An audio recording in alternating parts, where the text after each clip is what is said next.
Assalamualaikum warahmatullahi wabarakatuh. Saya Jim Prambudana, mahasiswa Universitas Jambi, Fakultas Ekonomi, Prodi Akuntansi dengan NIM C1 Channel 19120. Kali ini saya akan mempresentasikan PPT tentang piutang dan pinjaman yang diberikan. Definisi piutang ada dua. Satu, piutang adalah sejumlah pinjaman yang terjadi karena penjualan barang atau jasa secara kredit, atau sejumlah pinjaman seseorang kepada orang lain yang dapat ditagih dalam jangka waktu tertentu. 2. Piutang merupakan klaim suatu perusahaan pada pihak lain.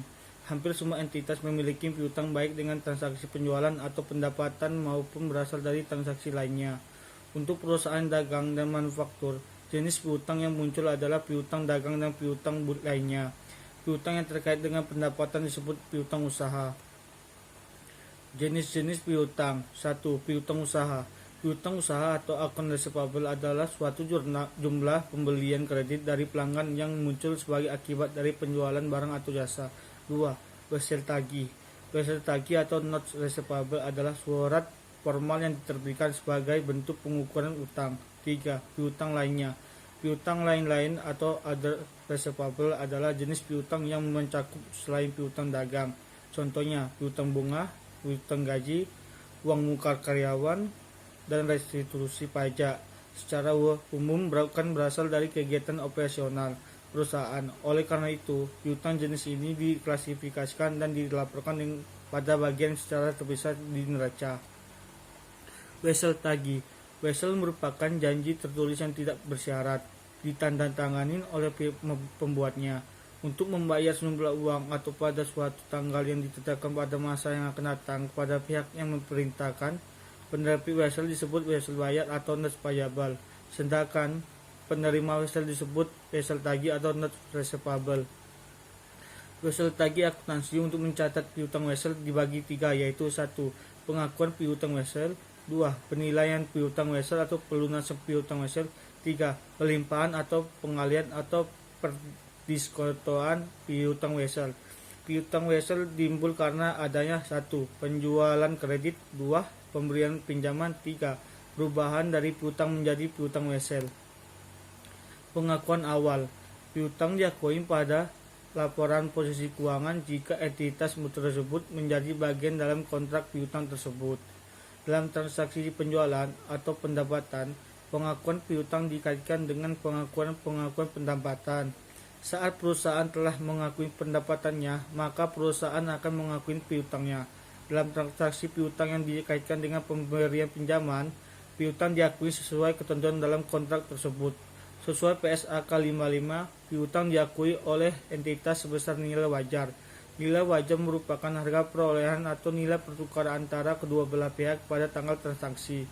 Nilai pertukaran ini dapat dipengaruhi oleh adanya hubungan relasi. Karenanya piutang dari pihak berrelasi perlu diungkapkan secara khusus. Pada saat perolehan, entitas seharusnya mengukur piutang sebesar nilai kini dan kas yang akan diterima di masa depan atau present value discount of future cash flow. Biaya transaksi. Standar mengatur untuk aset keuangan yang tidak diukur dengan nilai wajar atau termasuk piutang. Pengukuran awal sebesar nilai wajar ditambah dengan biaya transaksi. Biaya transaksi adalah biaya yang dikeluarkan untuk memperoleh piutang. Untuk piutang dagang, maka biaya transaksi untuk perolehan piutang tidak ada. Nilai biaya transaksi ini dicatat menambah perolehan piutang dan mempengaruhi tingkat suku bunga efektif yang akan dikenakan. Biaya transaksi terkait piutang. Biaya transaksi dalam pemberian pinjaman dapat diperlakukan sebagai pengurangan pinjaman yang diberikan. Pinjaman yang diberikan kepada peminjam sebesar nilai nominal pinjaman, namun yang dicatat oleh pemberian pinjaman adalah pokok pinjaman tambah biaya secara langsung dikeluarkan. Diskon penjualan. Potongan penjualan dalam bentuk harga maupun kuantitas akan mempengaruhi pencatatan pendapatan, namun tidak mempengaruhi pencatatan piutang. Piutang akan dicatat sebesar nilai setelah dikurangi diskon penjualan. Nilai setelah diskon adalah harga wajar dan perolehan piutang tersebut. Pendapatan akan diakui sebesar nilai setelah potongan atau diskon. Diskon dapat juga diberikan dalam potongan penjualan karena pembayaran yang dilakukan pelanggan lebih cepat dari yang telah dijadwalkan. Diskon penjualan yang dikaitkan dengan pembayaran dapat dicatat dengan menggunakan dua metode, yaitu metode piutang neto atau net method dan metode piutang bruto atau gross method. Dalam pencatatan metode neto, diasumsikan diskon diambil sehingga ketika mencatat penjualan dan piutang pada saat terjadi penjualan sudah dikurangi diskon tersebut. Jika pembayaran dilakukan pada periode diskon, maka piutang dagang dilunasi sebesar nilai setelah diskon. Namun jika piutang dilunasi di luar periode diskon, maka diskon tersebut menjadi hangus atau tidak dimanfaatkan atau sales diskon forfeited.